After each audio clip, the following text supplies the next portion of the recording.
Warning, if you're faint of heart or easily offended, this show is not for you. As the owner of Hustler Casino Live, I am honored to bring you Shaun Yaple. Hi, Veronica. Hey. I'm going to need that key back. I own the place. Just because you're squatting doesn't mean you own it. Yeah, listen, Shaun, been going through this for a while. I apologize. Anyways, this is the Nick Vertucci Show. I am Nick Vertucci with Valerie Brill and Shaun Yaple from the Hustler Casino. Let's go.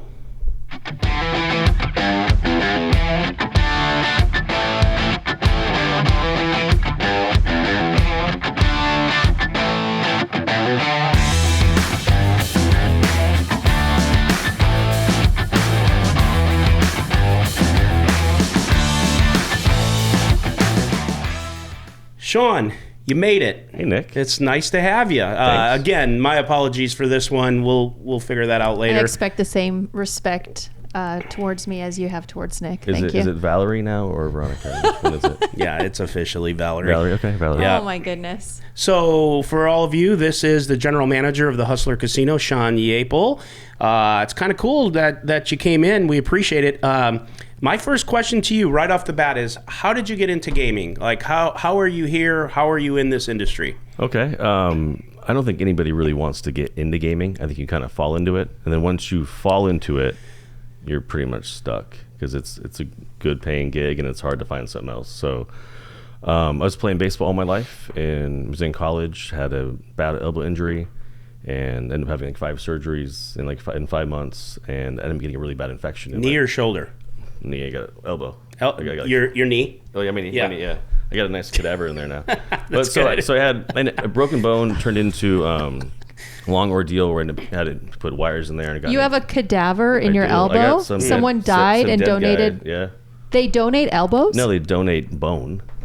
Oh. Don't elbow replacement. I'm donating my elbow to science. Yeah, it'll just sit there doing nothing. Trust me. No one wants your elbow. So I ended up getting a really bad infection. Yeah. So I had to go in there and clean it out. And after my first surgery, my doctor ended up dying in a car accident like 20 minutes later.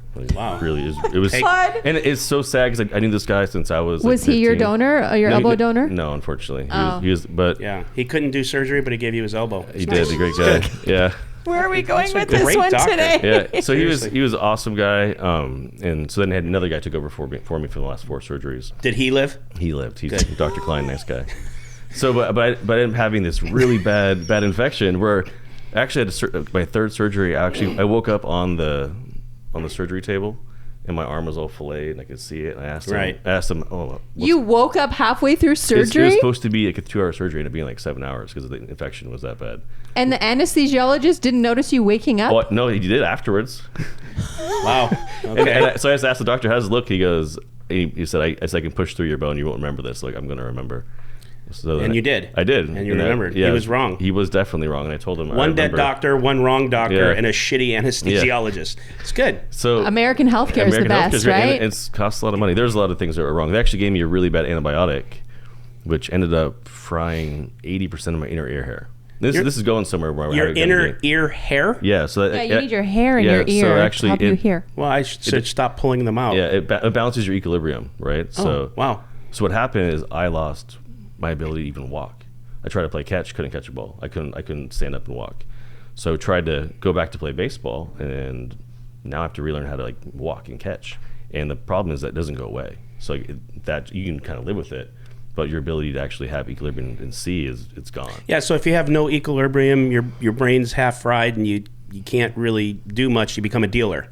Kind of. Yeah. So is that how it started? Well, what happened was we were playing baseball. What a way to insult all of the dealers out there. Sorry, Magic, Sammy, and Lauren. Yeah, so still in college, and now I'm still trying to play, and I can't play defense anymore because I'm running, everything's bouncing, I'm having to guess where the ball is. I ended up just pitching and hitting my last year. But what came to that was I'm super competitive, and now we start playing poker with the teammates. And so I'm hosting poker games at our house 2-3 nights a week. When everyone comes over, it's good team building, but realized quickly I like stats, and most of my teammates didn't. So there's easy money we could make during the week. Then end up just going to the casino every day. Every week, my parents would give me $70 for food, and I would just go play 1-3 no limit in Twin Pines Casino in Lake County. So that's how it happened. So that's how I started enjoying playing poker, and then. So wait, you spent your food money, your $70 a week, on poker? Oh, every week. And so you're either eating hot dogs or lobster? I would say Foster Freeze 25-cent hamburgers were a great deal when I was in college. So yeah. But it was. Mom, Dad, you know what he spent his allowance on. That's right, every time. So after, happened to be that my dad ended up having some connections and actually ran a small casino in Petaluma, John Park's first casino. So I went there and dealt and trained to be a dealer, and it was great. I was working at the bank, and it was $10 an hour, and I was like, this kind of sucks. Dealing $35-$40 an hour when you're 21 is a pretty good gig. Yeah, So, that's not bad at all. How long did you deal? I dealt initially for about 6 months, and I went to San Jose State. The owner of the banking group offered me a job to work for them as what they call a spotter, which would be I would go into that would be a Garden City then, or any of the clubs in the Bay Area. Shout out to Garden City Casino. That sign is still there off of Stevens Creek Boulevard. I live in San Jose. I love Garden City so much more than Matrix. Well, now it's Matrix, Yeah, I like the old building. It was fun. So, it's a strip mall. Yeah, it's so sad. No, yeah. The food used to be amazing there too. I heard. Yeah, it was really good. Good Before my steakhouse. time. Right. So worked there and kind of just worked my way through college. Had this awesome job where I worked when I wanted. Worked at 8 different casinos. Then after I graduated, economy was pretty bad. It was 2008. Got offered a job to work at John's first place in Petaluma, 101 Casino. Shout out to all the old people there. When you said John's, who's John? John Park. He's Oh, yeah. owner. So he's bought the You're bike. talking about Bay 101? 101 Casino. People get confused when you would say 101 Casino. People thought it was Bay 101, but it's on the same freeway, just 90 miles down the road. Is that right? Interesting. Yeah. And then how did you evolve into the position you're in? I mean, the bridge version, of course. But Yeah. So I just basically I got to work every job in the casino, and after I was worked at there for a few months, I worked in the cage, worked in security, worked in food and beverage. Wow. Worked on the floor. Then I got transferred to another property that he bought, and worked there for a while, and went from floor person to casino manager to general manager, and then from there went to another location, and then got bored working for John, and then took a chance on another place, and didn't work out very well, and then I got to Hustler. You and John still communicate, yeah?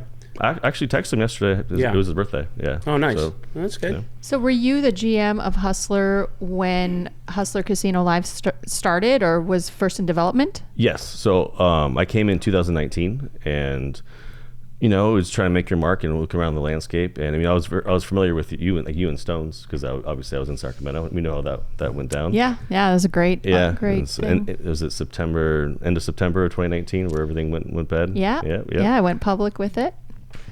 Yeah. So we were actually looking at trying to do a live stream then. I didn't know where to go, what to do. We used Teresa Flint, Mr. Flint's daughter. She was awesome. She was the marketing manager then. She had a lot of connections with reality TV. So people came in and they didn't really know what to do either. And then stuff with Stones came out. And we said, all right, let's put it on the back burner for a little bit and figure out if we do this, we can do it right. Yeah, let the heat cool off. Yeah. So then everything kind of happened with COVID, and it's pretty well. I mean, Ryan's told the story plenty of times how they gave him the changing relationship. Well, I'm just curious your perspective, like when Nick and Ryan first approached you, or like how did you first learn about them and start communicating with them about it? So when I came down to Los Angeles, I didn't have any connections, right? So I kind of just tried to figure out who were the important players in Los Angeles. And Live with the Bike's been around since 2005, right? And the product was getting better and better, and the streams were getting better, and I'd watch it in the office all the time. And I'd always see Ryan's name. I'd follow him on Twitter. I'd see him always complain about his DoorDashes, and I was like, this guy whines a lot. Oh, he's a whiner. He's so whiny. He's so whiny. But but obviously I knew he was really important. So I knew who Nick was just from watching. I didn't know anything really about him. Well, yeah, I was important to the game. They yeah, built it around me. Yeah, He was the mark. They did then. Then you became Whale to Natucci. The evolution. Yeah, the evolution of Natucci. So I knew everybody was, and then when everyone was shut down, Ryan got his little change relationship, posted it on Twitter, whining again. So actually whining this time pays off. Yeah. So right? to just real quick and then continue. So what that exactly means is he was a host there. He had already stepped away from the show. He and I knew nothing about that. Right. So, yeah. And so then they let him go, but all his hard work and everything, it was just a letter, no call, no nothing. And he's non-confrontational, and he put that up on Twitter like, fuck you. And part of that is probably poor management or just being lazy from the bike, because we we had to do that at Hustler, but everyone that are important people, we called and told them, here's what we're doing, here's what you're going to get, and this is obviously as you should. It's going to be temporary, so don't think that we're not going to bring you back. Right. So I think we brought our entire staff, but that's just them. Maybe they're too big, maybe they didn't care, who knows, but yeah. So him putting that out there, so I just reached out to him, hey, I think I could have something for you at Hustler, thinking that he could be a host, right? Because I didn't know what his plans were.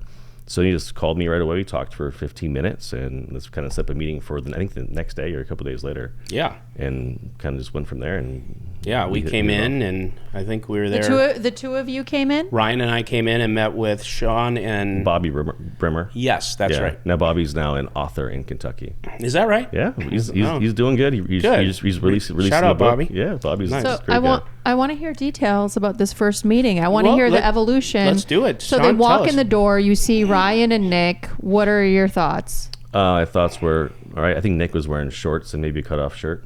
Like kind of normal. Yeah. He usually wears crop I have tops. pom-poms. Yeah, Sure. pom-poms. Yeah, Sure. or a dress So he usually. sits down and, it's funny because I think Nick he's obviously the business guy. He's given like this layout. And I'm like, I already want to do this. Like, I know this is going to work, and... Oh, you had already known that you were going to be proposed a live stream. Yes. That's the purpose of the meeting. Because Ryan told me, I said, hey, I'm very interested in this. Yeah. It wasn't what I expected from our conversation. And you knew Nick was coming. Yeah, he told me he was coming. I said, Okay. I was like, okay. So gave us, it was really probably 15 minutes. And we're like, okay, this is Yeah, really showed cool. you. I put together like a deck. Yeah, and he told me basically went to Commerce and Gardens and Hollywood. Yeah. And all these places that should say yes, absolutely to this every time. Mm-hmm. And, our platform is much smaller than their platform. And, I was just shocked that people would say no. So I was very happy that we had this opportunity. Did you have to talk to the Hustler family? Of course, yeah. I mean, Yeah. Mr. Flint has to sign off on everything, and and this is part of the reason why it kind of took longer for us to get it going and approved because, Mr. Flint's very detail oriented. But at this time he's getting a little bit older, so you got to give him all the information in a very short sample. So, I mean, we worked with Nick's team and designers, and we had probably 4 or 5 awesome designs. We probably spent six, You 7 basically months. told me I need to go in there prepared with everything. Yeah. And they like things a certain way. You've been in there, everything's very opulent. We have gold leaf on the walls. Oh, I've been to your offices. Remember when I Yeah. had to use the office before I did commentary? I was like, this is what I would imagine heaven being like. It was just like velvet paintings on the walls they're and very everything's so particular. opulent. Yes, So, and- opulent. Opulent's definitely the correct word. So when we were building the stage, we said it has to look like it's part of the building and it's been here. So it has to look over the top. And Yeah. the actual building of the casino, if people haven't been there, is supposed to be a crown. Right. So all the circles, like, so my wife's family's from Gardena and they always call it the Swiss cheese building because all the holes. And I was like, actually that's supposed to be jewels. So at night when they're lit up with the neon, it's supposed to be jewels in the crown. Oh, interesting. So that's why they got the crown on the stage, and we use the same colors. We use the same velvet that's in the main room, and really just went there and pitched in the idea. And here's the different options. And he said, Shaun, this is really, really cool. He's like, if you can do it, I'll be really impressed. He said, I said, which option do you want? He goes, which one do you want? I said, the most expensive one. And he said, okay. So what was the you good? What was the commitment from Hustler? Like financially, I guess. Like I'm interested in the details. Like, was Hustler saying, okay, we'll put up 50%, you guys put up 50%, or what do you guys? We said we would pay for all of the build out of the stage, and then they had all the back office stuff, so they owned all the production. Okay. Yeah, so we came in, High Stakes Poker Productions, and put all the equipment in upstairs in our the lab area where we do our stuff, and all of the equipment down inside of the stage. Mrs. Flint and Mr. Flint, but especially Mrs. Flint, wanted full control of all cosmetics and anything done to her building that was not AV. It's their brand. Even yeah. Even to this day, if one little thing is done, it has to get approval because that is like her hot button. Like that's very close to her that she wants everything. Yeah, they definitely want to control all the aesthetics. So whenever she asks, what do you like? I said, whatever you like. Yeah, and to what Shaun was saying is when we first went in, like I said, so I'll just say it because I think it makes for good TV here. We went into the Commerce. They were horrible. Their management was arrogant, cocky, didn't see it. What did they say to you when you presented it? I forget the guy's name. I can think of it. Was it Jeff Harris? No, Mike. I'll think of it, or I'll look at my phone. I just can't remember. I mean, I don't even care if I say it. But it was this. There was this arrogance from him, and I knew him from playing there for years, and he was always very cool, of course, because he was customer servicing a client, but then this was now a business meeting, and it was just this like, well, you know, why shouldn't we do this ourselves? I said, I don't know. Why don't you do it yourself? Go ahead. Like, go ahead. Like, but you know, I was trying to be more professional, and like, you know, we wanted to get a stream somewhere, so I was answering like, well, you know, I was doing because you know we have the player in this and that, and then by like 3/4 of the way through, it just was this whole thing where when Little Rip and I were walking out, I just like once we got away from him and them, I'm like, I wouldn't do a live stream here if they actually paid us 10x of what we would want. I said, this is ridiculous. Not only that, if we build it, they will probably try to undercut it from. I said, micromanage it. And micromanage it. I said, we're out. We were in Hollywood. I forget the guy's name there, Rami. He was pretty cool. Yeah, I really liked him. He was very, very nice, and he did want it, and he was trying to push for it. But this just happened first, and so he was in the works. And then we went to the Gardens, and to be honest with you, Rod had the same kind of like aura to him. Ron, good. I mean, I said his name wrong. Appropriate, right? So it was just this like, you know, and whatever, and then David, the owner, you know, he's just playing in the game, so that was his thing. He didn't really give two shits, and it's like it was bizarre to me because we bring millions, forget thousands, millions of eyes upon a casino for hardly much of an investment if you really think out how much marketing it is. So, you know, I've said this 1,000 times in interviews, on stream, everywhere. Like the management, which basically Shaun, that is the truth. It was really Shaun. It just got it. He was, and that's why we were in the meeting, and I had that thing, and we were going through it, and he's just looking at me, very nice, and he's like, "Yeah, okay." I'm like, "Yeah, okay, what?" He's like, "Yeah, okay." Like, "Yeah, let's do it." I'm like, "Okay." Like, it was so weird, and then we just worked out the details and just delivered it. I think like when you're trying to explain your vision to a group or a person who doesn't believe in you or in it, it's like it's like trying to explain an engine to an ant. They just can't see it. They'll never get it. You have to find a team that gets you and believes in your vision. Totally. And, you know, just as a GM and somebody that wants people to come into their casino and they want eyes on it and they want the cheapest but best advertising to a targeted audience, it was really bizarre to me that some of the places, especially the bigger ones, didn't understand it. And I will even say this, this is just the truth. Even the bike had Live at the Bike, when I was there playing, and we originally went to them and said, let us take this over. We could forget this. We could 10x this. There was one gal there who did get it, and then the rest were just, they didn't care about it. And you even mentioned that, you know, they just didn't really care about that stream, which was odd to me. I think Hustler had a unique advantage, right? I'll be the decision maker there, and I have to convince one person to do it. Yeah. Where Commerce has 1 billion owners and a board, they got to convince. Yeah. Right? And they're already making so much money, they don't really care. Bike, a lot of owners, even a lot of hands in different departments at that time, right? Even like, you know, management of the casino owned the stream, so it's conflict of interest, right? Yeah. Hollywood's owned by Capital Investment Group, so you got to convince them, or they might not see the value. So we actually had us in Gardens probably had the best chance to just say yes. Yeah, we were very close there. Yeah, and those are the places that, you know, knowing their ownership structure to make it easier. You know, but the way you talked about Commerce and the bigger places, they do have an arrogance about just the way they run their business because they are too big to fail. They can't fail. No matter what they do, they're still going to crush. Yeah, that's true. And and then they got bought out by what's the casino, Morongo? They didn't get bought out. They have people on the board from. Is Morongo. That what it is? Okay. Yeah, there's because there was a management shift there while I was playing there, and you could tell a little bit of a difference. Yeah, too. It was after COVID. Yeah, after COVID, they came back and they didn't really open up. They opened up pretty weak, actually. They left a lot of money on the table, and I think they ousted their president at that time. Yeah, and when I was playing at the Commerce, if I go back, I don't know how many years, a lot of years before I even was playing it live at the bike, I would show up on a Friday. I would always just play Friday because I had all my shit I was going on with my businesses. And you can play 10-20 or 20-40, but there was like on Fridays 5-6 tables deep for a 10-20, and they were pretty juicy because there was 6 tables of just whatever. But I saw them.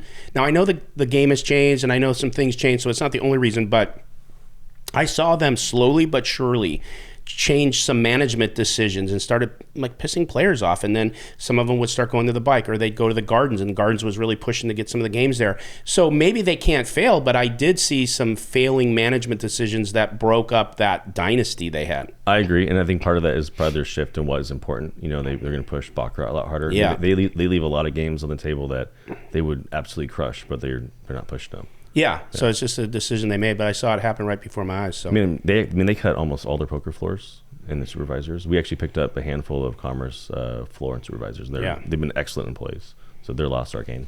I'm curious. I mean, look, we see Hustler Casino live on YouTube, and we see like millions of views at this point, but we don't see the benefit of Hustler Casino on the floor. Like, what are the benefits you've seen from the live stream doing so well? I would say, I told Nick, you know, one of the advantages that we saw was that it's going to bring in a different level of player. And Hustler, before, Nick never walked in there. And that's also true for a lot of players who played 5-5 and above. We would only have maybe 2 5-5 games, maybe a 5-10 once a week. Now our crystal room is pretty much, it's 2-5 and above, but before it was, we couldn't fill up that room with even yellow chip games. And now, yesterday at 4 o'clock, all our tables are full, like right when the live stream is starting. For the viewers at home, yellow chip games? Those are $5 chips. Unlike, you know, LA's got the weirdest That colors. is a weird red. It's supposed to be $5. LA's got its own thing. It's very confusing. So what color are the 25s out here? They're purple. But isn't that gosh. to my point, Shaun? Like, those are the other things that are coming from having all those eyeballs on your casino, is because people now are going, oh wow, let me check it out. So I'll say, we started in August, and there was the fires in Tahoe, like in September, I think in September of 2021. So we have a player come down. He's wearing an ace hat, and like, oh, where are you from? He goes, oh, Tahoe. He's like, I saw the live stream. I want to play here. I said, awesome. That's perfect. So the next month, I'm in Tahoe for an industry event. I'm actually playing in Harrah's, and he's at my table. And we talked, and it was actually the week before like Phil Ivey came. So I kind of told everybody what was going on, and they were all juiced. And everybody in that room knew about Hustler Casino Live in October of 21. And I was like, okay, this is pretty awesome. You know, anywhere you go in Vegas, Nick's gets recognized everywhere he goes now. Yeah, and how about you, Valerie? When like the last you've been in Ohio, you were here. I mean, you're now becoming a star. I mean, I was a star before this. Well, now your star but now is I'm a really Valerie shining. star. No, everyone just calls me Valerie everywhere. It just. I told you that'd be your name. And I do have my own little sticker on the Hustler Casino Live emoji. Yeah, well, I have people now approach me saying, how'd you become an owner? I'm like, listen. Just listen. Well, I am an owner. Don't you forget that. That's right.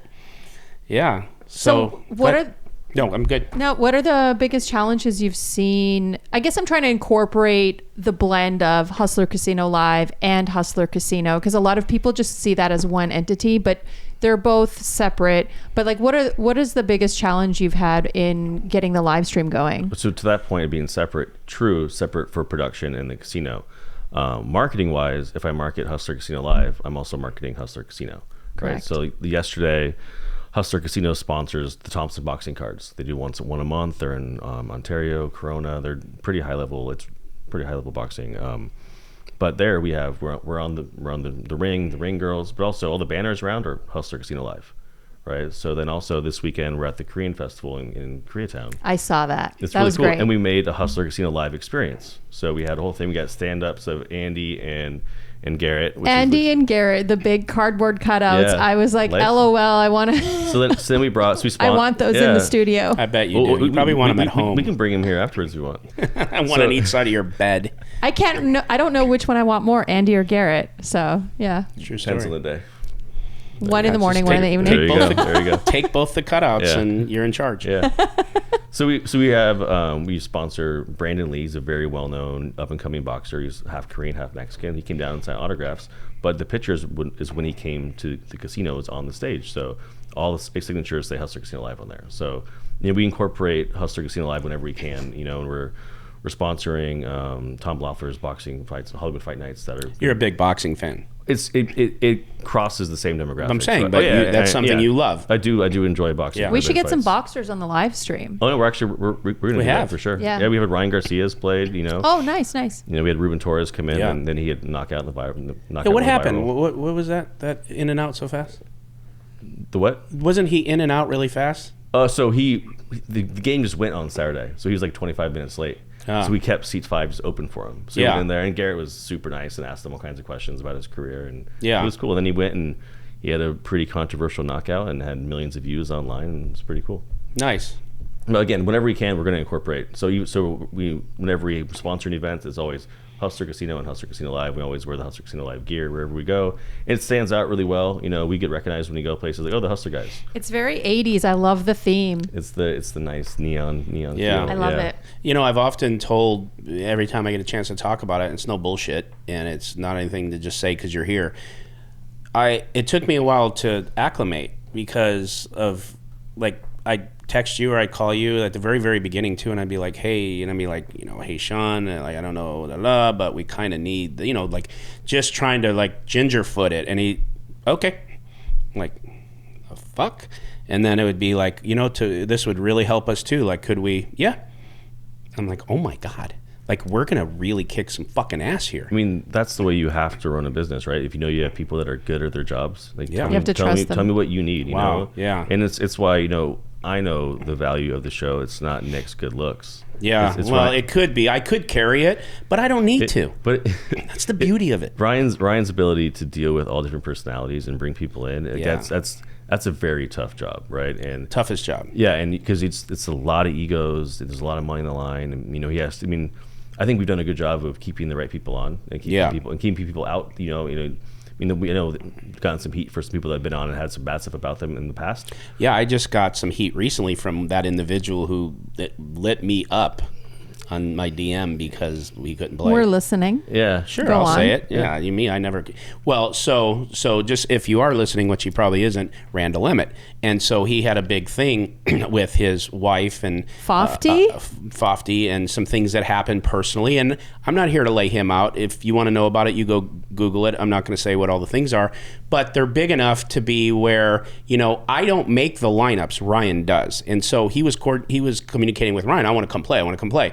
And then Ryan's like, well, okay, but let me see with the casino. And then he checked, and the casino's like, nah, probably not. Here's the reason. However it went or whatever. And then he DM me is like, I can't believe this shit. I've never been arrested for anything I've never had, and you have all these scumbags. I'm like, hey, dude, maybe lead with me. Hey, was this your decision? Do you know about? I didn't even know about it. Really, he says scumbags, but sometimes you do find things out about people afterwards, right? And, we found. And Ryan's not doing background checks on people. No, it's fun. There was. I'm not going to name this guy's name, but there was someone else came on. There was a lot of things about him we didn't know till after.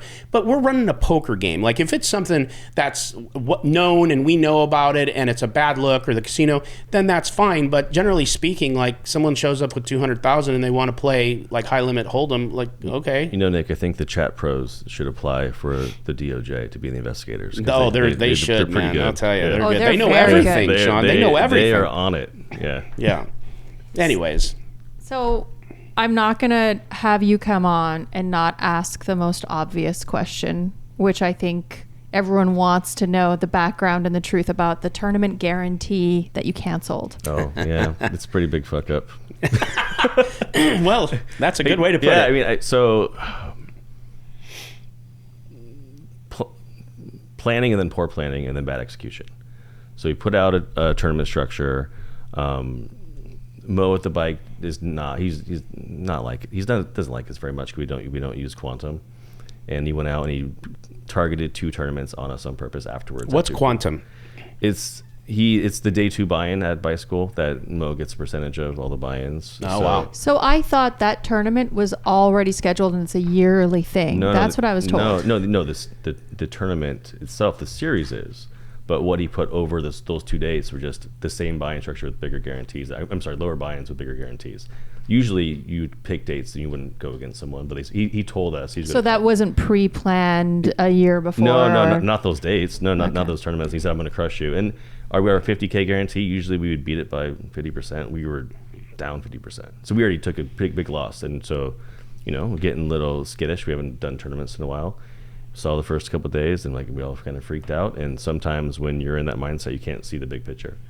So we came together, made a decision to cancel it, and it was a terrible decision. And, we did the full, we refunded every player there, and we still honored the prize pool. I can respect that. I mean, listen, I think even people out there, you'll still have your naysayers that'll always be negative. But, I mean, you make a mistake, you own it. It is what it is, and it probably won't happen again. And, instead of coming here or even before, and people make excuses, sometimes that's just as easy as that, man. It was a bad decision and whatever. I mean, honestly, what we're going to do to make up for it is going to cost us a lot more than if we just honored the I was going to ask you, it seemed like, just quickly going over it, it seemed like you ended up losing more than you would have had you kept the tournament going? Oh, 100%. Because now we're going to do another tournament. We're actually working with Ryan now to incorporate Hustler Casino Live and have a $50K add-on to the prize pool. So it's going to be a good event. Hopefully we can make it right and get. Do you remember the call when I made to you? Oh yeah, I was driving. I was. What was the call? Tell us. Shaun, this is a lot bigger than you think. Yeah. I said, okay, let's talk. Yeah. He was like, I knew I don't get that much interaction on Twitter, and I was like, man, this sucks. Yeah. So you thought canceling it was just going to be easy, quick, and done? No, I thought we'd get some blowback because we only had it was 9 qualifiers total, and I mean the problem though is that very valid points. Anybody who was planning to travel to there and they get screwed, that's bullshit. Sure, yeah. So when I called, he was like, yeah, well, whatever. I don't remember exactly what was said. And I'm like, no. Yeah. This is a lot bigger. And honestly, I'm not big in the tournament scene, so I haven't experienced a lot of. And once again, Shaun was like, "Okay, what do you suggest? What should we do?" And we just kind of walked it back. I said, because we're getting a lot of heat too. There was no one who wanted to make the difference between Hustler Casino Live and the Hustler Casino at that point. It was us. Yeah. And so that's why we just had to get in front of it, behind it, and around it, and just handle it. Yeah, and and also I'll give credit to Mrs. Flint. She basically said, what do you have to do to make it right? Yeah. So she gave him full authority for that too. So I'm going to ask a question that I think I saw all over Twitter, and I think it's something that a lot of people talk about when there's guarantees in poker and then tournaments are canceled. Venetian just did it, but Venetian did it on a much larger scale. But regardless, what do you think of the word guarantee with tournaments? Because it seems like it's just a word that's being thrown around now. True. And the more these situations happen, the less the guarantee is a guarantee, right? Right. A lot of it needs to be, I hear what you're saying. And I think that if you say the word guarantee, you should honor it at this point. Going forward for 100%. Yeah. It's also why you might see more tournaments not have guarantee. You might say estimated prize pool, right? But is it marketing? Is guaranteed marketing compared to estimated prize pool? If I put $250,000 estimated prize pool, do we get less turnout? Probably. I don't know, right? So I do think that if you do put that on there, you should honor it. And yeah, well, it is what it is. I can't change it. It sucks. I'm putting you in a headlock now for the people so that they feel like it's fully been resolved. You gotta squeeze it out though. So I gotta tap. No tapping out. Okay, no we don't do tapping that out, in this studio. Yeah. How do you feel about the first year of Hustler Casino Live? What are your thoughts? Meet all your expectations? No. Yeah. It's way better. Me neither. Yeah, Me neither, actually. Yeah, you really couldn't have a better situation. You got amazing people. Even Vertucci's become a character, right? Yeah. And VPIP has been up lately. I've been noticing. Yeah. It's such a creeping over 22%. Who cares? Just barely. 22% better than a dead guy. Yeah. Yeah. I play more hands than the guy in your elbow. That's right. Yeah, he does actually. I got that going for me. And the surgeon. Yeah, and the surgeon. Yeah. So between the surgeon and your elbow, I'm fucking crushing. I would say you got 170, almost 174,000 subscribers in just over a year. Yeah. When you guys started, we started. Live at the Bike had 190,000.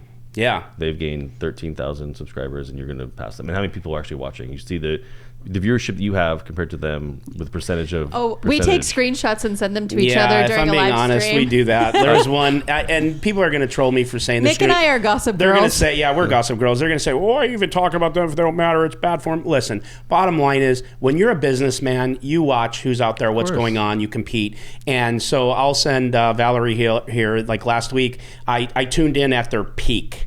And it was like 210 people watching in the chat. And then we had like 10 or 11,000. And I'm like, can you believe this shit? But anyways, please. I always continue. say, I always respect your opponents. And if you don't think they're doing things great, just kind of be quiet and be happy. Be happy with who you're dealing with. Yeah. Yeah. Totally. And honestly, I really like beating the bike because John's my former boss. Well, that's what I'm saying. You have been you've been the wind in our sails with this too, with the bike, because you were as competitive as us with it. You were like, oh, look what they're doing. Okay, well, so we kicked their ass. Like, so, but I dig that because like management is like in this. You know? Of course. Yeah. What can you do in Los Angeles, right? There's so many people. What is my main job? It's not. We all offer the same products. You focus on, guest service, guest experience, and then also just marketing, getting your name out there. And what better way than Hustler Casino Live to get the Hustler name throughout the world? Do you want to say what the Hustler Casino has put in monetarily to this project, roughly? Is that something you can say, or you don't have to? The stage was about 400,000. Yeah, and also. A lot of our market, including the cameras and stuff, no, or just the stage? No, that's theirs. I got about a 300 ball in this thing total. Wow, it's almost $1 million. But if you want to look at the way we did it, you can do it really cheap. Yeah, I know. I worked at Stone's. Yeah, exactly. Yeah. But think about like all of our billboards, right? Our billboards are all Hustler Casino Live, right? Because they dual and they stands out really well. You can see it really well. I was at the Green Festival yesterday. It's right there in K-Town. Looked fantastic. Andy was on there. Yeah. So when you put players on there that like Wesley goes on Western and Gardena takes pictures of himself. Yeah, he does his vlog now, and he goes there and says, he's like, look, 7 months in poker. I'm famous. I saw that. I love that. So yesterday I was talking to Brandon Lee, the boxer, and I was showing him like Margot and Wesley. Like these people weren't even playing poker. Now they're well known in the poker community. That's right. It's like, how crazy is that? Yeah. It's like I was kind of saying, just showing like the power of the stream, and I was showing his manager. Look at this marketing vehicle. It's crazy, dude. And there's, again, I'll get trolled for this, but it's just so weird. I was here over the last weekend. I actually, because I have like a full thing here, I could sleep here, I have everything, so I have like pajama bottoms. Okay. Did you change I'm the like sheets after you stayed here? No, I didn't. I haven't stayed here since you've been here. Oh, okay, good. Yeah, even if I didn't, you'd be fine. So, anyways, so I'm here. Wondering why I'm I here was watching. itchy. I'm here watching football by myself, and I'm just here walking around. I got pajama bottoms, my cutoff shirt, whatever, and I order Chipotle.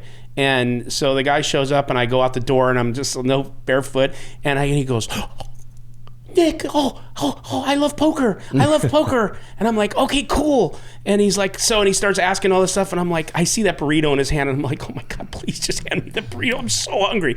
But it has such a reach, you know? It's cool. I mean, the fact that I've sent Hustler Casino merchandise to the UK, to Australia, like all over the world. Like that. And really anybody who reaches out to me on Twitter, you say you want some gear, I'll send it out. Yeah. It's kind of cool. No, it's fun. Definitely cool. So you alluded to talking to Ryan about tournaments. Are you going to start showing final tables on Hustler Casino Live? That is 100% Ryan's decision. So the one thing that we give to them is, like, this is your product, and you know what's best, and you're selling advertising dollars. I'm not telling you to put our tournament. Yes, on the weekends. That's why I looked at you. Yeah, I already know the answer, but that's okay. If the final tables are on a Saturday or Sunday, the answer is yes, we'll air it. We think it's a good idea. I think that with the tournament that we're going to do with the add-on and the Hustler Casino Live players will definitely be. We should have a feature table and then a final table. Yeah, I agree. I think that would be cool. Yeah, it's a good idea. Put some stars on the feature table like everyone else does. We all know World Series of Poker handpicks the feature table. Yeah, of course. That's why Ryan was on it. And honestly, that's why they chose Ryan, right? During the WSOP. Like, if there wasn't a live stream, they're not going to choose him. But so how cool is that? Of course. Yeah, there was a reason for it. Yeah, for sure. If you have anything else on that? No. Okay. We're trying to not interrupt each Yeah, other. we're trying but a now new it's thing. becoming overcompensation. Yeah. You guys are like Are already you a married good? couple. No, but are you good? But no, are you good? But am you good? I okay to talk now? Because what'll happen sometimes, either both ways, is like say if I was to ask you a question, and I've had people not like answer it. Like I was telling her earlier, like my itch isn't scratched for that answer, and then if one of us evolves into another question, it's kind of dead. And you got to circle back. So we got to We find need to this. scratch all of his itches. Yeah, and I got I mean, a not lot of me. itches. Not Whatever. me. You're Whatever. massage girls for that. Yeah, well, you sleep in the bed and use my shower, so Oh my just God, Nick. whatever.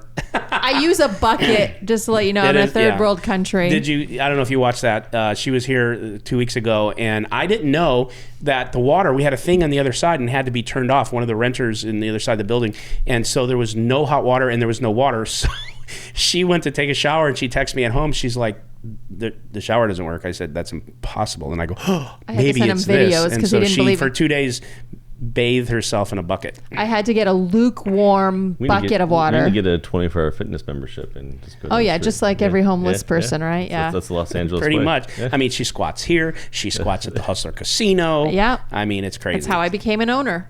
That's right. You might just- not be able to own the physical rights of Hustler Casino Live, but you actually probably could actually squat here and take over. I Yeah. mean, my name's on California. the. Yeah, you can. All you got to do is just post up, Yeah. and can't get you out. I'm here to stay. It's crazy. When I was a cop, I used to go to stuff like that, and they'd be like, "Just like stay here for like 4 days. I need her out." And I'm like, yeah, "I'm sorry, I can't help you. You got to go through the courts. You got to get a thing, and it's crazy." But anyways, that's Here I am. That's a whole nother show. We're giving her tips. Well, I think everyone would want to know this. We spoke of the Flints. Mm-hmm. You've had a lot of interaction with him. Of course, Larry has passed away in 2021, Mm-hmm. right after. One of his main things was that he wanted to bring white chip games, which is the $100 chips, right? Which is crazy because it's so sad because now he's got chocolate chip games and we don't even have and we got plaque games because we don't even have enough chips in the casino because of all the ballers that play. There have been times where every chocolate chip was out of the cage. And Out the of the cage. chocolate chips for the viewers at home. 5,000. 5,000. So Mr. Flint used to play. He's a stud player, and he'd play Yeah. 2,000, 4,000, 4,000, 8,000. I mean, he would bring the biggest players in the world. to come Yeah, play with Ivy him. would come play. I mean, he was obviously the reason the game went, and he just really enjoyed the competition. And he really was playing more home games. It's actually why I built Hustler. So his home games were legendary, and if you showed up late, you owed like $2,000. But like Jerry Buss would show up, like he was always a regular player. They're really good friends, and eventually he's like, I just want to open my own casino. I want to play with my friends at my casino, and that's when he bought. And that's the how he outdoor had license. interest in doing yeah, that. and How I think cool. he got like in '90s. I think he tried to buy it in '96, then he opened in 2000. So he always had these monster games. He had $1,000 chips, and he wanted white chip games. When he would, he had plenty of managers that would tell him, "I'm going to get him. I'm going to get him." They couldn't do it. So we were at lunch at the Peninsula one time, and he tried to eat my food off my plate, which was awesome. He was known for that. If you liked your food, he would try to eat it. That's awesome. And he's, "Can I get some of that?" "Sure, Mr. Flint, go for it." Yeah. And then Mrs. Flint would like hit his hand. It was pretty cute. Yeah. But he was like, "Hey, Shaun, I want you to get white chip games here." And I said, "Okay. Like, how much do you want to pay for it?" He said, "0." I said, "Okay, that's gonna be a little bit harder to work on." So that's kind of where it went. So then after this part of the live stream, like, you'll get these games. Like these will be here all the time. And it really excited him. So that's why he was really on board. He liked the prestige of having a place that people want to see and people want to watch. Like if he was around, he'd be watching this all the time. So, Wouldn't he? Oh God, that'd he be would- so he- cool for him, wouldn't it? It would be cool, but he would be calling down, and for any little mistake, he would, Oh, would he? Yeah. it would be fun. Yeah. He was very involved, right? So if he saw something, the cocktail server didn't approach someone He'd the be right Sunday way, be on managing him. and quarterbacking. Oh yeah. It would- That would have been interesting. Well, Was he a it's- big customer service guy? Of course, yeah. Yeah. Look, the place is beautiful, right? He wants to have a good guest experience. He has very high expectations. Mrs. Flint does too, of how you approach people. And I do think we have more personal staff than other casinos. You And- absolutely do. And and a lot of that is us being very personal with them. Like we lead by example. We go, we talk to any player. If I give you my card, it's my cell phone. It's not my office number. Because partly I don't want to be in my office that much. The other day, it was like 2 or 3 weeks ago. I don't know if you remember this, and you did it. It was crazy. But we were playing either on stream or off stream, and Nick Airball goes, "Hey, Shaun, we need waters." And I'm like, "Nick, it's he's the fucking GM of the casino. Ask someone else for it. And Shaun's like, no, it's cool, man. I didn't came back with like fucking thing of waters, but you do all the time. Like you're just always, I know, and it's the way it should be, but it was like, it's, everyone, we're just a spoke on a wheel, right? Keeping the business together, and you need that's why you guys, that's a really good attitude to have. That's why you're crushing now because of that thought process. So on that train, why do you think other casino management gets it wrong? I think a lot of people especially in card rooms, I can't say, I've only worked in card rooms, but they kind of manage from the ivory tower, or they haven't done a lot of different jobs, right? So I've been a floor, right? You have to have empathy for the people below you. And when you're hiring people too, in Los Angeles, almost all your poker floors were chip runners. So there's a lot of decisions that are bad on the game. So, these people, they get kind of shit on by people, but they don't have the tools to be successful. So for here, we try to educate them, but then only hire people who've done the job before them. And a lot of managers, out here, it's too big to fail. But also, you have to realize what market you're in and what's going to make you successful. Like in Sacramento, it's a lot more grassroots marketing. Like I would go to Vietnamese restaurants and hand out like buy-in offers for the casino, and then I'd stamp it with the name on it, and I go to one of the servers or a manager or someone I think is going to be a hustler, and be like, hey, I'll give you $5 for every redemption I get. I'll come back every week. So I hand out thousands, right? And they start just, it's more grassroots. But in Los Angeles, you don't have to do that because everything's kind of geographically based on, for table games, you're definitely landlocked. Like that's why we have a lock on all the Korean customers. We're so close. But Bike and Commerce has, most of the Chinese, and Garden's going to have Vietnamese, just based on demographics. So when you're marketing, you don't have to do that for those table games. But poker, people will travel for. So when you're marketing your casino, it should be more poker based, and it should be more poker based. And that's I think people don't really understand that, and they think that every casino is the exact same. But that's why when you go to a place, like when I first went to Hustler, the first thing I did for the first 3 months was just hang out on the floor and to kind of get to know who the players coming in, where they're coming from. Even when you hire people, like we hire people in certain areas, we know they're more likely to stay. And if you hire someone for further away, I know they're going to go to the Bike or they're going to go to Commerce once they get an opportunity. So just I think that's just being more involved day to day. You play in the meetup games too. We played at a table together. That was fun. Yeah, I mean it's I'll definitely want to play in your guys' games because they're fun and it's good. It's good just to be involved. And those are always hard to do because we know we don't have a lot of extra time. Yeah, your fingers totally on the pulse, which just makes just a better casino all around. I mean, honestly, now at Hustler we have myself, we have Joseph Lopez, who's the director of gaming, who's he's great, amazing. Worked together in Sacramento, and we have Manny Perez as a casino manager. Yeah. Honestly, both of them could run massive clubs and be incredibly successful. Manny already has, and he's very in demand. He's incredible. Joseph could do my job tomorrow and be fine. So it's you always want to have a team that makes you stronger. And Hustler always ran really, really lean, and now they've given us the tools to have more people and make sure that the product's more consistent. And that is there another step there at the Hustler for you? Is there a step up somewhere? Maybe? If they want to acquire other places, I've opened a brand new casino. Joseph and I both have together, so we have a lot of experience on starting from scratch. Which not a lot of people really do. There's not a lot of people that have actually. And the Flints own the Lucky Lady. They own Lucky Lady, yes, correct. Yeah, as well. So that's sister property. Yeah. Is there? Is that a card room? Is that a casino? So some of us aren't from LA. No, but even that's actually part of the problem, right? And that's part of the problems with card rooms. It's just marketing. How do you get the word out that casino is there? Yeah, I bet you a lot of people don't even know it's there. But now some of them might. Yeah. At least, what do you got, 6,000 subscribers? 6,000 subscribers, what's bizarre to me that we don't have more. So that's a good, thank you. If you are watching this right now and you have not subbed, please sub. That is something that's important to us. It gives us motivation to keep doing free content, right? I need the motivation. And you need the motivation. I need the motivation to continue to work with her. And so if you would do that, hit the like, hit the sub. Can you see how many people subscribe from this episode? I guess if we looked, I don't know. Because if you could, I'll send everybody a T-shirt from Hustler Casino Live. Who subs? Yeah. Everybody? What if like 1,000 people sub? I need to order some more T-shirts.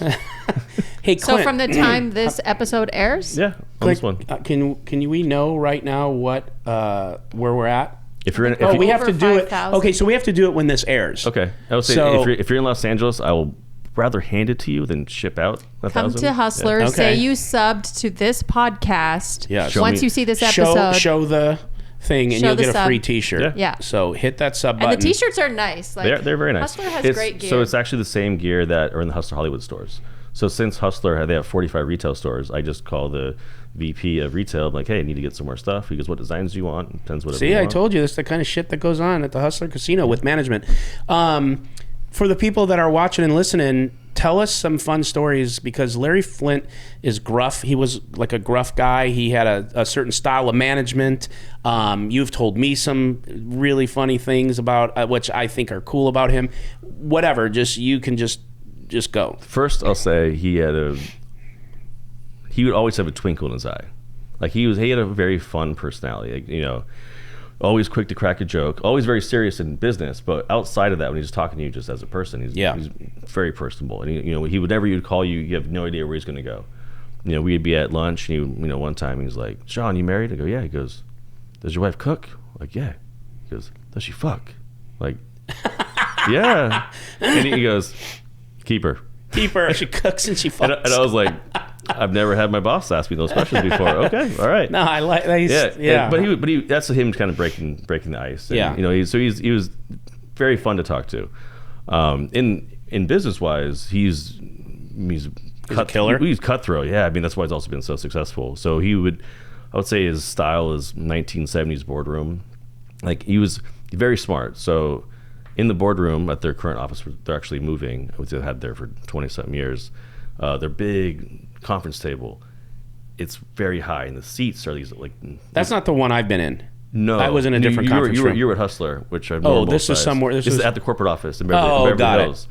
So the table, it's probably about another 6 inches higher than here. Yeah, but the seats are about 6 inches lower. So when you're in there, your elbows are like up here, like on your chin. You look like a little mini me. Yeah. So first time I sat in there, I was like, man, this guy is smart. He's telling you he's the boss. And his chair was high. His chair was higher, yeah. So so he's over you, right? And so I'm like, okay. Psychological tricks. And and he would go around, and you better know your shit, because if he asked you a question you didn't know, he would MF you and tell you you're not good at your job. It's almost like Steve Jobs called people A people, B people, and C people. Yeah. He basically called a lot of people C people. He was not politically correct. He didn't give two shits about protocol, and he had a style, and that's who he was. I would say the people that's worked for him for a long time, they're all really good. And one thing, and I played sports all growing up, and I've had a lot of coaches that were yellers and get in your face. They're all trying to motivate you to do better. And I think a lot of people in there, people got it, like, okay, he thinks he's motivating me. This is his style. And I never took it personal.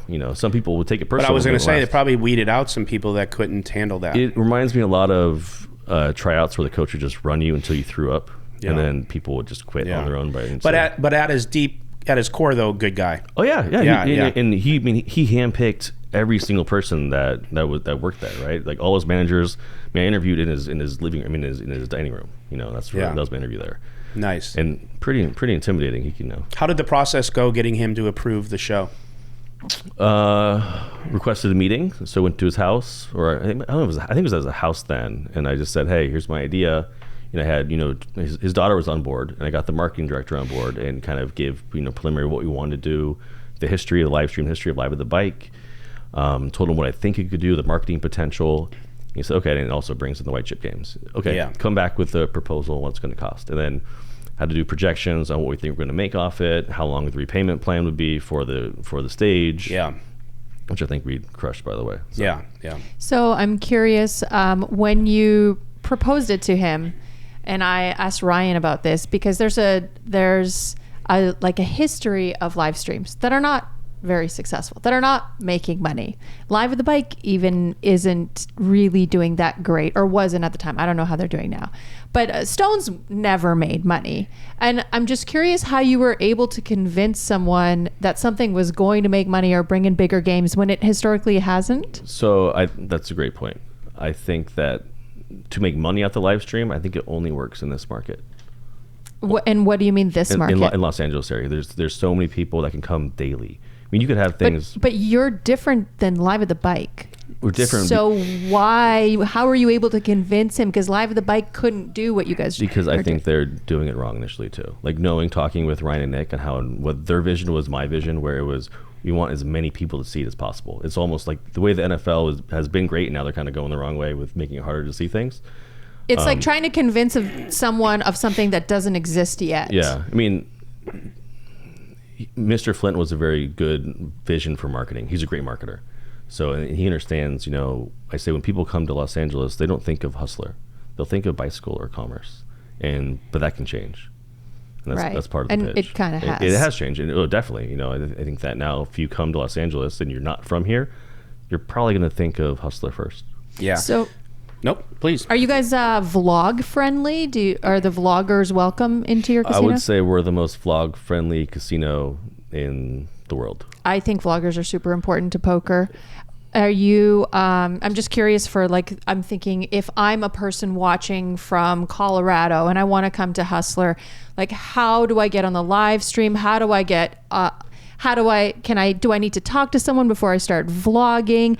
On our website, we actually have a tab if you want to be a media pass. So they need to get a media pass. So just send us email. Send us if you have a YouTube page or anything else, then we'll check it out. And as long as you're legitimate, then we'll say yes. And I'll say yes to everybody. And how does a more popular vlogger set up a meetup game if they want one at Hustler? So at this point, they just email me or call me or text me or reach out on Twitter or Instagram. And we're booked all the way through November for meetup games, and part of that is the live stream because we were starting meetup games around the same time. The live stream started. The first person we had was Johnny Vibes came in and he did a great job. And I was trying to get Andrew and Brad since 2019, and actually worked with Brad's dad when I first started off in 2005. So that was kind of cool. But basically I met with Andrew and Brad. I told them, you guys are the Gardens, you guys crush it, but you could have a bigger impact here and we'll appreciate you more. And they've been nothing but amazing. So I'm very happy to have them. And Mariano and Rampage, they just reach out to us and had a relationship with them. And all those guys, they know just to contact Ryan for to get on the live stream. So to contact you, they reach out to you on Twitter or where? Or Twitter, Instagram, or just reach on the Hustler webpage and go to there. Don't go to hustler.com. Hustler Casino. There's other well, things you there. Can go to hustler.com. You can go to hustler.com. Yeah, is it kind of like whitehouse.com? I've never been there. It's not .gov. What is that? Wow. Can't wait to go to that. It's a porn site. Oh, is it whitehouse.com? Someone bought, I think it's whitehouse.com or thewhitehouse.com or something, but someone bought it and when the interweb first went live. Funny. And yeah, it's a porn site. Now everyone's going to go there. I'm sorry for doing free this. Free marketing. They're going to get a million hits. I know, right? Yeah. Well, I think just to add on to the one of the questions here is when you say why did this work? How can you monetize it? The difference between the casinos and the people running the stream here is like this. Look, it's no secret that the other place kept it behind a wall. And then there's another very good poker show that keeps it behind a wall. And the fact of the matter is like anything. And if you want something to be the best, people have to see it. You have to get as many. That's why when we came with you, we had the same vision. We're like, no. We'll worry about monetization later. We don't need some antiquated hide this shit. This is going to be the best poker show in the world, and everyone's got to see it. Now, the casino was behind it, and they were willing to invest in like Shaun said, the 400 ball into the deal. I was willing to put the 300, and so the quality right out of the gate. Like some of these other places are now trying to work on their quality. When they had the market cornered, they didn't. It really, I joked, and I'll just say it. It looked like it was done off of a phone. There's no reason for that. There was too many people watching. And then there's a business end of it. And the business end of it is there's so many ways to monetize and so many things. When you have millions of people watching something, there are products and companies that want those millions of people to see their stuff. So now everyone's starting to go, oh shit. Okay, so we got to make this look better. Oh, we got to show it for free now. So we've really basically essentially set the bar where it needs to be, and whoever wants to come along, then come along. But because let's just face it, and who cares if it's us? Even if it's anything, wouldn't you rather watch a product that is more clear, that sounds better? And then again, the other part of that, of course, are the lineups and what Ryan does and all that end of it. So it's like everyone that's doing what they're doing is doing it at the highest level. There's nobody doing it that's doing it but they're checked out. They're not half-assing the commentating. We're not doing, everything was just like, we are going balls deep into this, and then we'll reap the rewards for it later. And so that's why. That's you create the demand, you create the best product, and people come to you. Yeah. I've never gone balls deep into anything. Well, there's contraptions that can allow you to try that if it's really something you're like really thinking about, Did you have that one queued up? I'm sure you can find I it. did. I have a lot queued up. Pretty sure you can find it on the White House. And so, like, going back to Hustler. You want off that subject? No. What do you need? No. Going back. What do you need? No, I'm just talking about you going balls deep. No, please, we're done. She's going back to hustler.com. Not Okay, yeah. I just looked at hustler.com Anyways, on my please phone. ask what you're going to ask. We probably should move on. I wanted to know, is there any thought or like anyone considering a hotel at Hustler? Because when people travel for poker, we want to stay in the same place, and it's nice. It's easy that way. I would love a parking garage at Hustler first. Well, there's a parking area. We have 600 parking spots, and we run out. We need more space. I mean, if the lot across the street was available, then I think that'd be a great place for a hotel, and I think they would be interested in doing that. Unfortunately, Walmart is paying someone like $400K a month for 20 years, and they can't build there.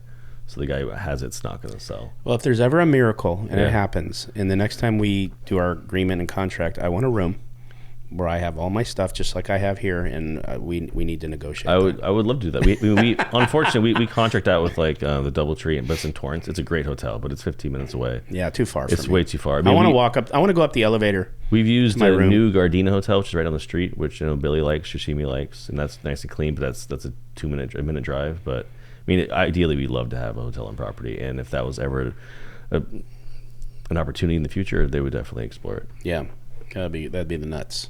I might spend too many nights there. There is Mr. Flint and Mrs. Flint. They do have their own suite at Hustler, which is amazing. Oh, I'm not surprised to hear that. Can I get a key? I've only been in there twice. Okay, it's pretty sweet though. It's really nice. I napped there. So you no, wish. I was in your office. You wish. You probably had a bucket in there. I did have a bucket in there. That's squatting. I feel at home. I bet the shower in Mr. and Mrs. Flint's suite works. I bet you it does work. It's probably I can a lot verify nicer. it does. And to be honest with you, I'd love for them to have her. That would be great if I could get her out of here. Well, then she might do full squatting rights at Hustler. Yeah, believe me. Once she gets in, she doesn't leave. I don't know where you're going with this. I'm not going anywhere with it. You're balls deep in this joke. Balls deep. I don't know how to unwind out of this shit right now. Help.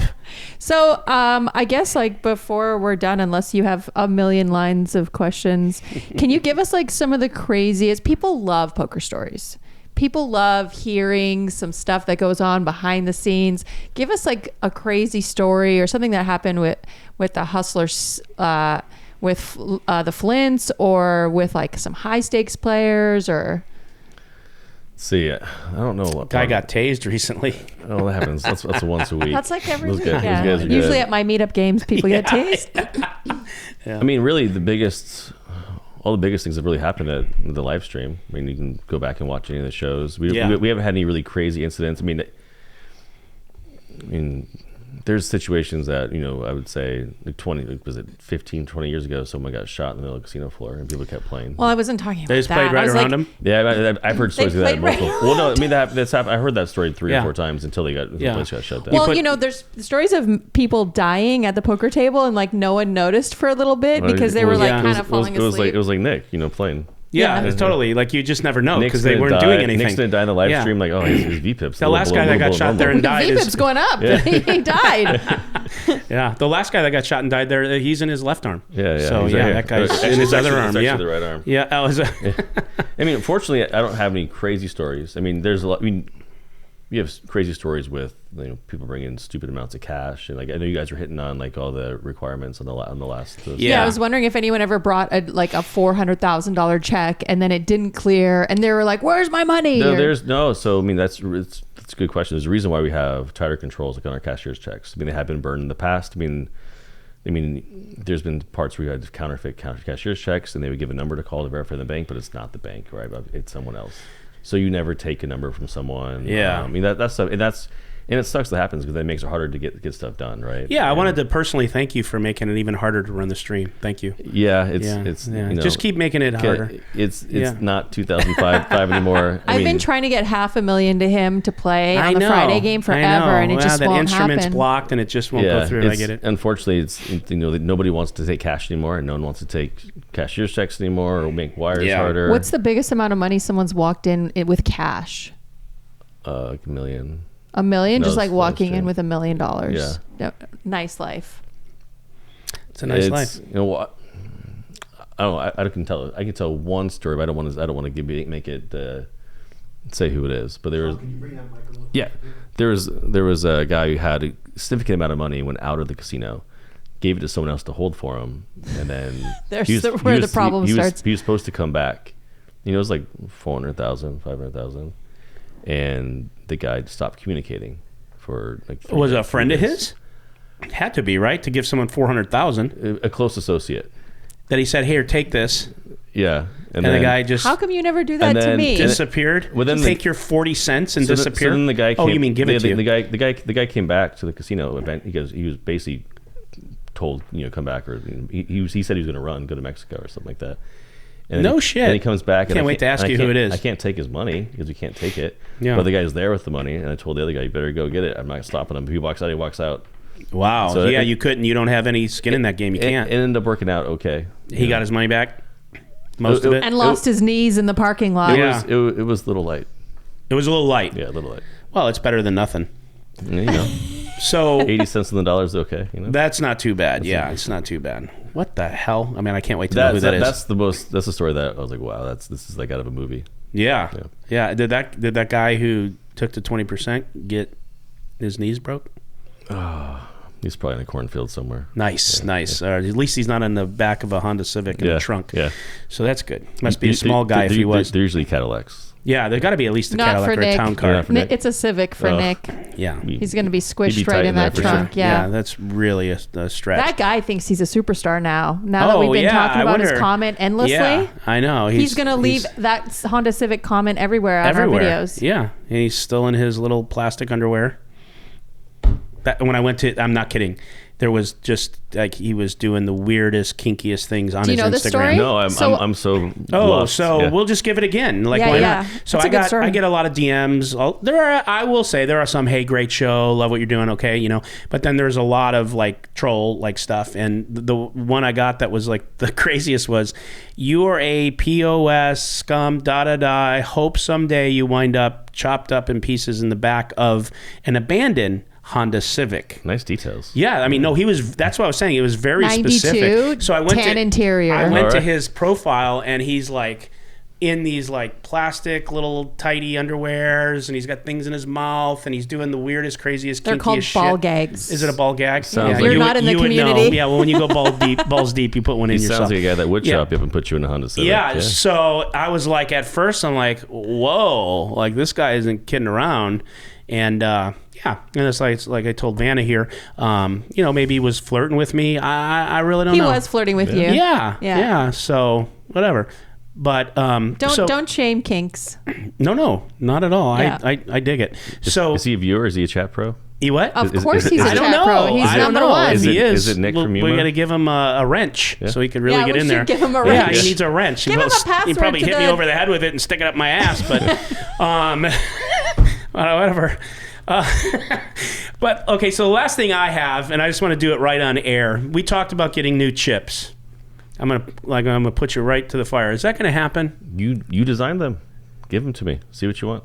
Okay, so hold on. Let's back up here. Okay, so first of all, I want to say I came to you and I said, "Hey, can we get like bigger font cards on the floor, casino floor?" And boom, we got them. It's so cool. And all the players hate them. Yeah, why? They're terrible. Yeah, so it's I more. hate them. It's You have to peel so So, high, and and, when that's- you peel Oh it's my so God. hard. so PLO doesn't won't touch them. Yep. He goes, by the way, what a great idea I had.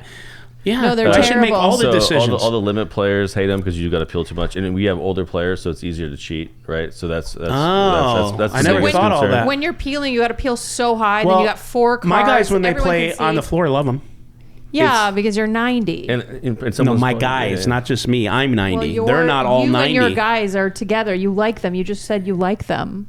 I like them. I love them. I might keep a case. Just put Nick's case. Please, would you? Can we use them We can then? get you a magnifying So you're switching glass. back over. And probably 3 months when they come in. Oh, that's so sad. But please keep them for us. Yeah, it wasn't as bad as the canceling the guarantee, but it's number 2 on my mistakes in August. Is that right? Well, at least I helped you with one of them. The first one was all you, bro. So can I make one funny comment on make light of the entire month of August? Yeah. So we had like the armor car robbery outside the casino like 2 days later. Yeah. And I thought, man, we really could have canceled the tournament after that. Oh wow! I tell you, bad timing on your part. I know. I should have. Yeah, you should have used it because the other one didn't work. I know. Okay, so back to the chips. All right, so if I design them, okay, so how's it going to work? Would it be just for our players? No, we can't do that because it'd be too hard to monitor. Okay, we can't control where they go. So you're talking about you're complaining because the viewers at home don't know they're slippery, right? Yeah. So the chips we have, especially the $100 chips, you can't stack more than 2,000 high. We all saw Andy fumble during that big bluff because the chips were so slippery. They're so slippery, and you sex. do have to put them out farther, and I take a lot of heat because I go over the line. But the farther you put them out, the more sturdy they are because, like, as the table goes in, they always fall back at you. I have an idea that actually might work because the 5Ks are bigger, right? Yeah, those are good, and the 1Ks are fine. So the hundreds, there's 2 kinds of hundreds at Hustler. There's the Baccarat, which are larger, just like the 5Ks. Yeah. So maybe we try to use those, or order more of those, and put them on the game. Fine. Because that actually might be a solution. Yeah, spending a bunch of money making it all wazoo. If it's not going to be just for the game, that's probably not a good spend. That'd be probably an easy. That would be great. And the 5s should be red. Just letting you know. I agree, but I'm not trained. Yeah. So as long as if the hundreds, that would be amazing. I do have one awesome story I can tell you that is fairly recent. Are you guys familiar with Buddha? Yeah. No, I'm not. Who?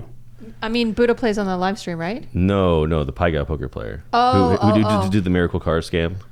I don't know who that is. But so he ran this huge scam, $60 million in the early 2000s. He played at Gardena, played at Hustler, played at... What kind of scam? He would sell fake cars through churches. Cars? Cars. He would prey on people being How do you sell a fake car? Is that like her cutouts of Andy and Garrett next to her bed? Say you go to a church, everybody's very trusting, and you say, hey, I'm going to sell you this Toyota 4Runner for $500. It's a blessing from God. Oh God! And he would take that and did it throughout the country. And he'd just take the 5 and bolt, no car. I mean, obviously the cars are coming, Nick. They're coming. No, but I'm saying he would just take the 500 and the money and he would.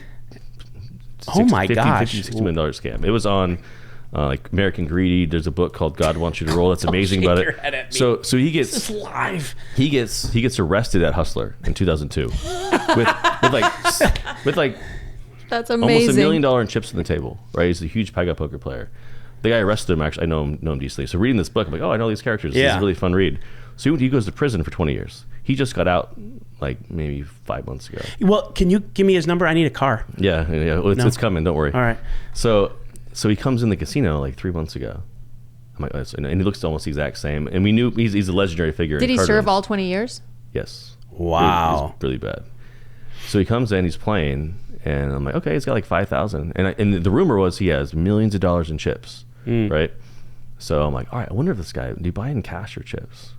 And I was like, these chips should look pretty new. It was 2002 because the casino's been open for 2 years.